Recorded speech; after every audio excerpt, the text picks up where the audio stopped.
नमस्कार। न्यूज़ क्रांति की ऑडियो समाचार सेवा आज क्या हुआ में सभी सुनने वालों का हार्दिक स्वागत है। आज देश दुनिया की तमाम बड़ी खबरें इस प्रकार हैं। दिल्ली में वायु प्रदूषण गंभीर स्तर पर पहुंचा। सेना ने चीन द्वारा लद्दाख में दोबारा अतिक्रमण की खबरों का खंडन किया। दीपावली के लिए खादी ग्रामोद्योग ने लॉन्च किया मलमल का फेस मास्क। प्रधानमंत्री आज से 2 दिन के गुजरात दौरे पर देश की पहली सी प्लेन सेवा का करेंगे उद्घाटन। लगातार चौथे सप्ताह बढ़ा विदेशी मुद्रा भंडार, पहली बार $560 अरब के पार। रूस ने कहा ओलंपिक पर रूस के साइबर हमले का ब्रिटेन का दावा दुर्भाग्यपूर्ण। और अमेरिका इजराइल ने की पश्चिम एशिया मुद्दे पर चर्चा। अब समाचार विस्तार से। कहते हैं ओल्ड इज गोल्ड कहलाता है, इसलिए तो कानपुर आज भी दुलारी ज्वेलर्स ग्रुप पर अपना भरोसा जताता है। दुलारी ज्वेलर्स ग्रुप, कानपुर की pure old and trusted jewellery showroom. Visit की Dulari jewellers Kidwai Nagar and Dulari jewellers Lal Bangla. राजधानी दिल्ली में शुक्रवार को भी वायु गुणवत्ता का स्तर बहुत खराब श्रेणी में रहा है। केंद्रीय प्रदूषण नियंत्रण बोर्ड के अनुसार राष्ट्रीय राजधानी में आज 12 बजे वायु गुणवत्ता का स्तर मापा गया, जो कि बहुत खराब श्रेणी में 381 दर्ज किया गया है। गुरुवार को यह थोड़ा बेहतर था। आज सुबह 8:30 बजे धुंध और निम्न तापमान के साथ सापेक्षिक आर्द्रता का स्तर 77% रहा। सुबह यहां न्यूनतम तापमान 12.8 डिग्री दर्ज किया गया, जो सामान्य से 2 डिग्री कम है। दिन का अधिकतम तापमान 33 डिग्री सेल्सियस दर्ज किया गया है। सेना ने मीडिया में आई उस रिपोर्ट का खंडन किया है जिसमें कहा गया है कि चीन की सेना ने पूर्वी लद्दाख में पेंगोंग झील के उत्तर में फिंगर 2 और 3 क्षेत्र पर फिर से भारतीय सीमा का अतिक्रमण किया है।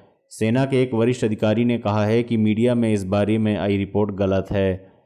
उल्लेखनीय है कि चीन में आई एक रिपोर्ट में भारतीय जनता पार्टी के लद्दाख से पूर्व सांसद थुप्सान छेवांग के हवाले से कहा गया है कि चीन की सेना ने पूर्वी लद्दाख में पेंगोंग झील के उत्तर में फिंगर 2 और 3 क्षेत्र में और आगे बढ़ते हुए भारतीय सीमा का अतिक्रमण किया है और वहां कब्जा जमा लिया है।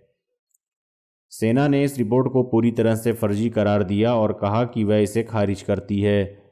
भारत और चीन के बीच पूर्वी लद्दाख में वास्तविक नियंत्रण रेखा पर पिछले 5 महीनों से सैन्य गतिरोध बना हुआ है। इसके समाधान के लिए दोनों पक्षों के बीच राजनयिक और सैन्य तथा राजनीतिक स्तर पर निरंतर बातचीत चल रही है, लेकिन दोनों पक्षों के अपने रुख पर कायम रहने से अभी तक इसका ठोस हल नहीं निकाला जा सका है। खादी एवं ग्रामोद्योग आयोग ने दिवाली के लिए अच्छी गुणवत्ता वाले मलमल के सफ़ेद और चमकते लाल रंग में बने 2 परतों वाले फेस मास्क को आज लॉन्च किया। इस नए फेस मास्क पर हैप्पी दिवाली प्रिंट किया हुआ है और इसकी कीमत 75 रुपये है। सूक्ष्म लघु एवं मध्यम उद्यम मंत्रालय ने आज यह जानकारी दी कि इस फेस मास्क को बनाने के लिए इस्तेमाल किया जाने वाला मलमल पश्चिम बंगाल के कारीगरों द्वारा तैयार किया गया है। यह दिल्ली में खादी के सभी आउटलेट पर उपलब्ध होगा और इसे KVIC के वेब पोर्टल पर भी ऑनलाइन खरीदा जा सकता है। आयोग ने बताया कि क्रिसमस और नए साल के अवसर पर भी इसी तरह के विशेष फेस मास्क लॉन्च किए जाएंगे। यह फेस मास्क सफ़ेद मलमल से बना है जिसकी पाइपिंग चमकते लाल रंग की है। यह त्वचा के अनुकूल है और इसे धोकर दोबारा इस्तेमाल किया जा सकता है। मलमल का बना होने के कारण यह नमी को अंदर बनाए रखेगा, जो सर्दियों के मौसम के लिए उपयुक्त है। आयोग ने बताया कि खादी कॉटन से बने 2 परतों वाले फेस मास्क और 3 परतों वाले सिल्क मास्क की लोकप्रियता को देखकर उसने दिवाली के अवसर पर मलमल के फेस मास्क लॉन्च करने का निर्णय लिया है। पूरे देश में 6 माह से कम समय में आयोग ने खादी कॉटन और सिल्क से बने 18 लाख से अधिक फेस मास्क की बिक्री की है। प्रधानमंत्री नरेंद्र मोदी आज से अपने गृह राज्य गुजरात के 2 दिन के दौरे पर रहेंगे और इस दौरान वह कई परियोजनाओं के साथ ही देश की पहली सी प्लेन सेवा का भी उद्घाटन करेंगे। वह कल यानी 31 अक्टूबर को लौह पुरुष सरदार वल्लभ भाई पटेल की 145वीं जयंती के अवसर पर नर्मदा जिले के केवड़िया में उनकी विश्व की सबसे ऊंची प्रतिमा स्टैच्यू ऑफ यूनिटी पर भावांजलि भी अर्पित करेंगे। आधिकारिक सूचना के अनुसार वह आज दोपहर मध्य गुजरात के नर्मदा जिले के केवड़िया पहुंचे और विभिन्न विकास कार्यों की 17 परियोजनाओं का लोकार्पण और 4 का शिलान्यास किया। राज्यपाल आचार्य देवव्रत और मुख्यमंत्री विजय रूपाणी भी इस अवसर पर PM मोदी के साथ रहे। वर्ष 2019 के दौरान रिकॉर्ड समय में इन 17 परियोजनाओं को तेजी से पूरा किया गया है। 2 वर्ष पूर्व 31 अक्टूबर 2018 को स्टैच्यू ऑफ यूनिटी को राष्ट्र को समर्पित करने के बाद प्रधानमंत्री ने केवड़िया के एक विश्व स्तरीय पर्यटन स्थल के रूप में एकीकृत विकास के लिए अलग अलग थीम पर आधारित परियोजनाएं शुरू करने का सुझाव दिया था।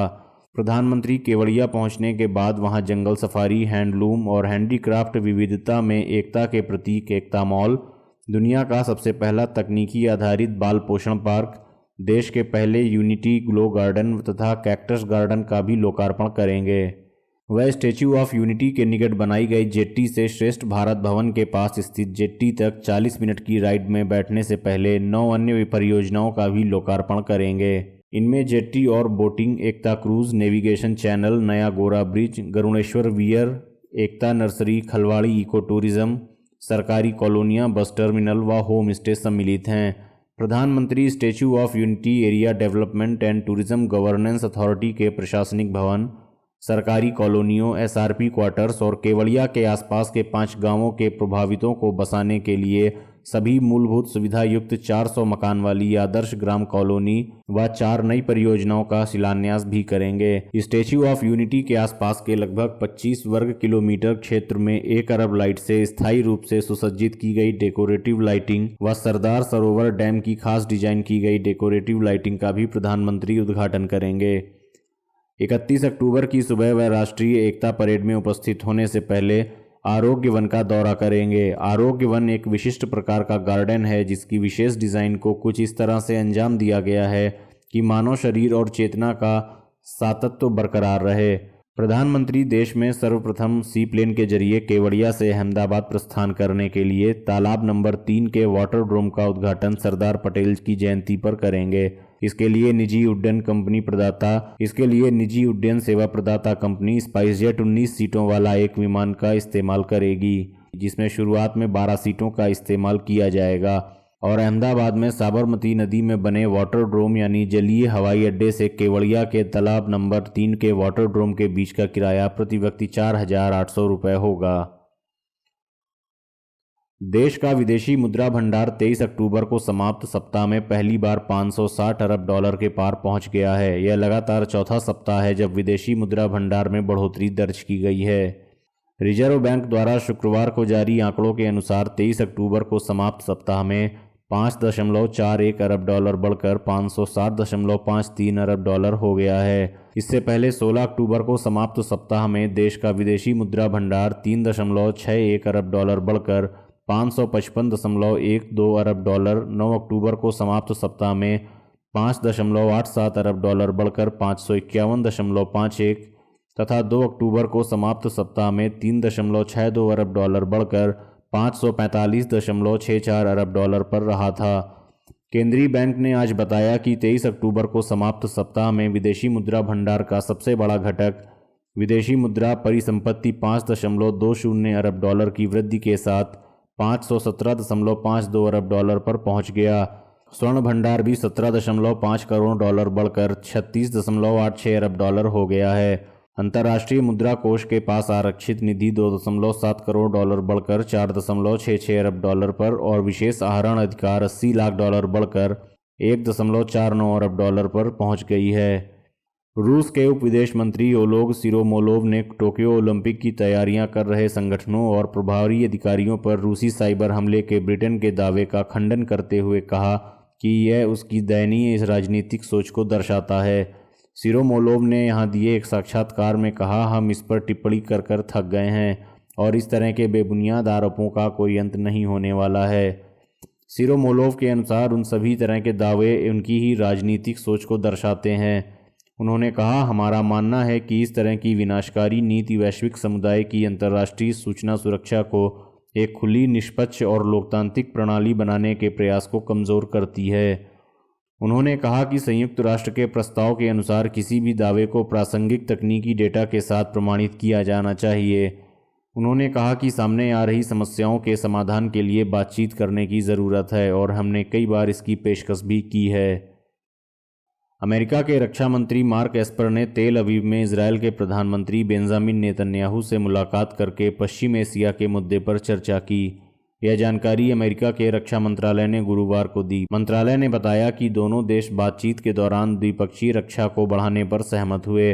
मंत्रालय ने अपने बयान में कहा, रक्षा मंत्री मार्क टी एस्पर ने आज तेल अवीव में इजरायल के प्रधानमंत्री बेंजामिन नेतन्याहू से मुलाकात की। दोनों नेताओं ने क्षेत्रीय सुरक्षा के मुद्दे पर चर्चा की व आपसी सहयोग जारी रखने पर भी सहमत हुए।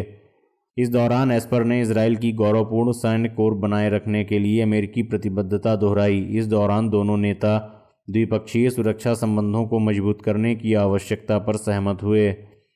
मंत्रालय ने बताया कि क्षेत्र में सुरक्षा को मजबूत करने में इजराइल व संयुक्त अरब अमीरात के संबंधों को लेकर भी चर्चा की गई।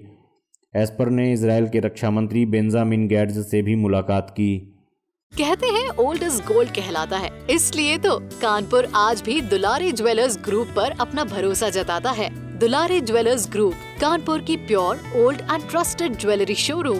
विजिट के Dulari jewellers Kidwai Nagar and Dulari jewellers Lal Bangla.